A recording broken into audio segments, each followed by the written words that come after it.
రోమీయులు 10:9. అదేమనగా యేసు ప్రభువని నీ నోటితో ఒప్పుకొని, యేసు ప్రభువని నీ నోటితో ఒప్పుకొని, దేవుడు మృతులలో నుండి ఆయనను లేపెనని నీ హృదయమందు విశ్వసించిన ఎడల నీవు రక్షింపబడుదువు. హల్లెలూయా. నీకు రక్షణ లేదు అని ఈరోజు నేను జ్ఞాపకం చేస్తా ఉన్నాను. మీరు అనుకోవచ్చు, బ్రదర్ నేను రక్షణ పొందాను, నాకు రక్షణ ఉంది, నేను రక్షణ పొందాను అని నువ్వు చెప్పుకుంటున్నావు. కానీ వాస్తవానికి దేవుని దృష్టిలో నువ్వు రక్షణ పొందలేదు. రక్షణ నీకు లేదు. రక్షణ అంటే ఏంటి చూడండి. రక్షణ అంటే ఏంటి? ఒప్పుకునుట. ఎవరిని ఒప్పుకోవాలి?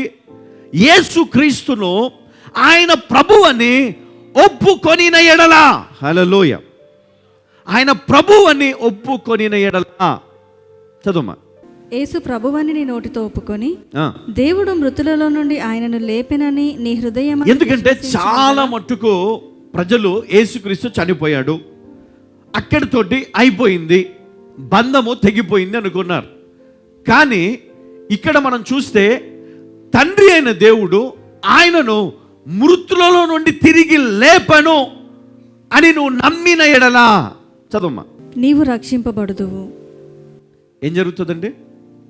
నువ్వు నమ్మిన ఎడలా నీవు రక్షింపబడుదువు. రక్షణ అనండి ఒకసారి. రక్షణ అంటే నీవు రక్షించబడతావు. ఎక్కడి నుంచి? ఈ లోకములో ధర్మశాస్త్ర నియమ నిబంధనల నుండి నీవు రక్షించబడతావు. ఏ శిక్ష నీకు రాకుండా, నీ తరములకు లేకుండా ఆయన నిన్ను రక్షిస్తాడు. అప్పుడు నీ జీవితంలో ఏముంటుంది తెలుసా? అప్పుడు పాట పాడొచ్చు, సంతోషమే సమాధానమే కదా, ఆనందమే మహానందం. ఎవరు పాడతారు ఈ పాట? చూడండి, ఒక కుటుంబంలోకి పోతే, ఒక ఇంట్లోకి పోతే, ఒకవేళ అమ్మా మనం అందరం కలిసి పాట పాడదామా? సంతోషమే సమాధానమే అంటే ఆ కుటుంబం అంతా కలిసి పాడతారు. ఎట్లా పాడతారు తెలుసా? సంతోషమే సమాధానమే సంతోషమే. బ్రదర్ గట్టిగా చప్పలు కొడుతూ పాడండి అని మేము ఏదో సంతోషంతో మేము ఎంకరేజ్ చేస్తే వాళ్ళు సంతోషమే సమాధానమే సంతోషమే. కానీ లోపటి నుంచి సంతోషం రాదు. వస్తుందా? లోపటి నుంచి వస్తుందమ్మా. ఒకరోజు నేను ఏదో పని మీద వెళ్తున్నాను, ఒక షాప్లోకి. పక్కన ఒక ఆయన కూర్చొని ఉన్నాడు.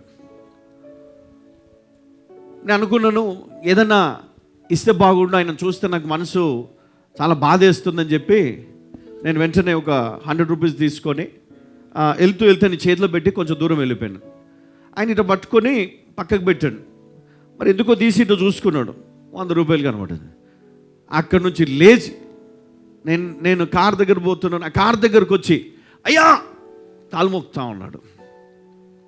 అంటే సంతోషము తన్నుకొని వచ్చింది. అప్పటిదాకా నిరాశతో కూర్చున్నాడు. ఆ సంతోషం ఎట్లుంటుందంటే నీ బాధను మర్చిపోతావు, నీకున్నటువంటి వేదన మర్చిపోతావు, నీ అప్పులు మర్చిపోతావు, నీకున్నటువంటి గొడవలు మర్చిపోతావు. అన్నీ మర్చిపోయి అన్నీ పక్కన పెట్టి నీ సంతోషాన్ని నువ్వు ఏం చేస్తావు? చూపిస్తావు కదా.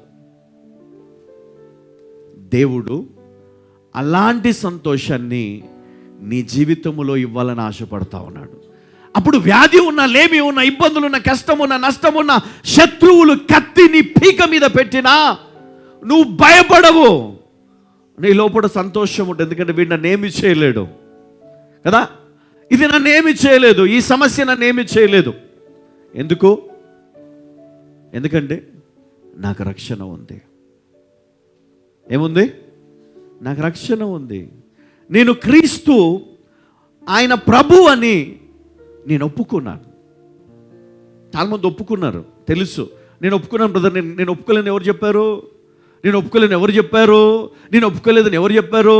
నేను ఒప్పుకున్నాను కదా, నేను క్రీస్తుని నమ్ముకున్నాను కదా, అందుకే నేను ఆరాధన వస్తున్నాను కదా, అందుకే ఇక్కడ కూర్చొని చప్పట్లు కొడుతున్నాను కదా అని మీరు చెప్తారు. అంత మాత్రాన నిజమైన రక్షణ మీరు కలిగి ఉన్నారని నేను అనుకోను. నిజమైన క్రైస్తవుడు నిజమైన రక్షణ ఎప్పుడు నువ్వు అనుభవిస్తావంటే, దేవుడు నీకు చెప్పినది నువ్వు చేసినప్పుడే. హల్లెలూయా. చూడండి, ఇప్పుడు ఏమి చూపించాలంట? లూకా సువార్త 6వ అధ్యాయం 46వ వచనం చూద్దాం ఒకసారి. నేను చెప్పు మాటల ప్రకారము మీరు చేయక ప్రభువా ప్రభువా అని నన్ను పిలుచుట ఎందుకు? చూడండి, ఇక్కడ ఒక మాట క్లియర్గా మెన్షన్ చేస్తా ఉన్నాడు. నేను చెప్పు మాట ప్రకారము మీరు చెయ్యక ప్రభువా ప్రభువా అని నన్ను పిలుచుట ఎందుకు? ఎందుకంటే ప్రార్థన చేస్తారు, ప్రభువా ప్రభువా నన్ను కనికరించు, ప్రభువా నా బిడ్డలను కనికరించు, ప్రభువా ఇదిగో మా అప్పులు తీసాయి, మా బాధలు తీసాయి, ఇబ్బంది తీసాయి. ఎందుకు? There is no use. దానివల్ల నీకు లాభమేమీ లేదు. నువ్వు కన్నీళ్లతో ప్రార్థన చేసినా, ధారాళంగా నువ్వు కానుకలిచ్చినా, పగలు రాత్రి రోజుల తరబడి దేవుని సువార్తను ప్రకటించినా, ఒక మాట ఉంటుంది కదా, కొండలను పెకిలింపగల విశ్వాసము నీకున్నను, ప్రేమ లేని వాడవైతే నీవు వ్యర్థుడవే. ఎంత గొప్ప విశ్వాసం నీకున్నా, ఎంత గొప్ప జ్ఞానము నీకున్నా, ప్రేమ లేని వాడవైతే నీవు పనికిరాని వాడవు, వ్యర్థమైన వాడవు. దానివల్ల ప్రయోజనం లేదు. నీకు ప్రేమ లేకపోతే, నువ్వు ప్రేమించలేకపోతే, ప్రేమించడం అంటే ఏంటి? ప్రేమించడము అంటే ఒక అమ్మాయి ఒక అబ్బాయిని ప్రేమించడం, లేకపోతే ఒక అబ్బాయి అమ్మాయిని ప్రేమించడం యవ్వన ప్రాయంలో, లేకపోతే పెళ్ళి అయిన తర్వాత అని మనం అనుకుంటా ఉన్నాం. ఇది మన ప్రేమ, ఇది అనుకునే ప్రేమ. ప్రేమ అంటే, నిజమైన ప్రేమకు అర్థం ఏంటంటే, యేసుక్రీస్తు నీ కొరకు నా కొరకు ప్రాణము పెట్టి ఆయన త్యాగము, ఏ త్యాగాన్ని అయితే చేశాడో ఆ త్యాగానికి పేరేంటంటే ప్రేమ. నిన్ను ప్రేమించాడు కాబట్టి, నిన్ను ఆయన ప్రేమిస్తున్నాడు కాబట్టి ఆయన నీకోసం ప్రాణం పెట్టాడు. ఈరోజు నీ ప్రేమ ఎట్లాంటిది? నీ ప్రేమ ఎట్లాంటిది? ఈరోజు ప్రేమించిన తల్లిదండ్రులు, ప్రేమించిన కుమారులు కుమార్తెలు, ప్రేమించిన భార్య భర్త, ప్రేమించుకున్నటువంటి ప్రియురాళ్ళు ప్రియుడు, ప్రేమ అనే పేరుతో వారి జీవితాల్లో ఉన్నటువంటి కోరికలను తీర్చుకొని, ఆ కోరిక తీరిన తర్వాత అది డబ్బు కావచ్చు, అది శరీరము కావచ్చు, అది ఆస్తి కావచ్చు, ఇంకేదైనా కావచ్చు, కోరిక తీరిపోయిన తర్వాత ఆ ప్రేమ ఉండదు. అంటే ఆ ప్రేమకు మీరు పెట్టినటువంటి పేరేంటండి కదా, చాలా పేర్లు పెట్టుకుంటారు. అది ప్రేమ కాదు, మోహం. అది ప్రేమ కాదు, కోరిక. అది ప్రేమ కాదు కదా. ప్రేమ అంటే నీవు బ్రతికి ఉన్నంత కాలము నీవు ఎలాంటి స్థితిలో ఉన్నా నిన్ను ప్రేమించే ప్రేమనే నిజమైన ప్రేమ. నువ్వు పడక మీద ఉన్నా నిన్ను ప్రేమించి నిన్ను కాపాడుకునే వ్యక్తులే వారు ప్రేమించే నిజమైన ప్రేమ.